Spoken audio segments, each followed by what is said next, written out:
Hi, my name is Mike Butler, and on behalf of the Udemy family, I'd like to welcome you to this course. This is going to be a step-by-step course to building a powerful penetration testing device for under $50. First, a little bit about me. My name again is Mike Butler. 20 years as an IT professional, mostly in the networking and security fields. I'm currently certified with several Cisco certifications, and I currently work as a security consultant and instructor in Las Vegas, Nevada. Now, first, a little bit about penetration testing. If you're new to the term, hacking and penetration testing tools are what we use to basically improve our security posture. And we use these tools not to cause harm, but to try to uncover security vulnerabilities that we want to fix. Basically, we want to find these security holes before someone else does. Hacking and cybersecurity has become really important nowadays with all the hacking incidents that have been uncovered, and there's probably a lot out there that have not been covered yet.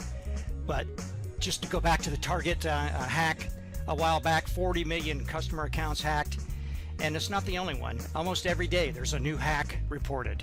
According to Robert Mueller, the director of the FBI, back in March 2012, stated there's really only two types of companies, those that have been hacked and those that will be.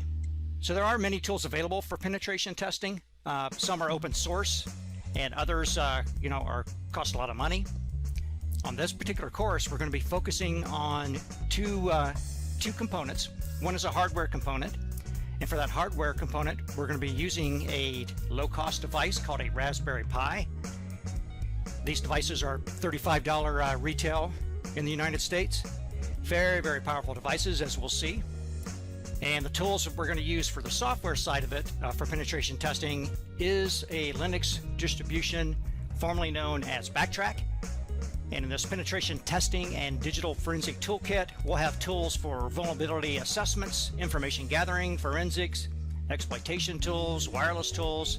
Basically, what these tools allow us to do is identify vulnerabilities, implement countermeasures, and test to see whether the attacks are successful or not. And if they are successful, obviously we want to fix them.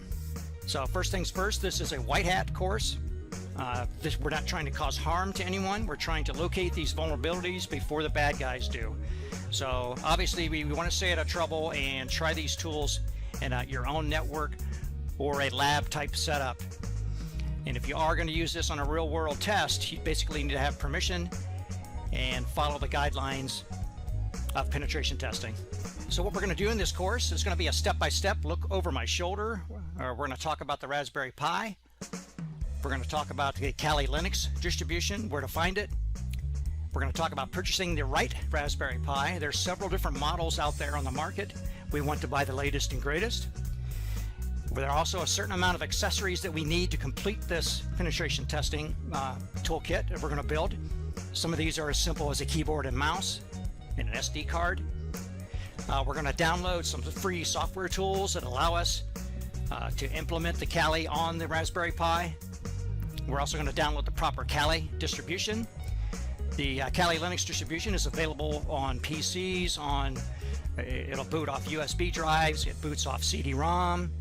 The distribution we want is the one that's specifically designed for the Raspberry Pi.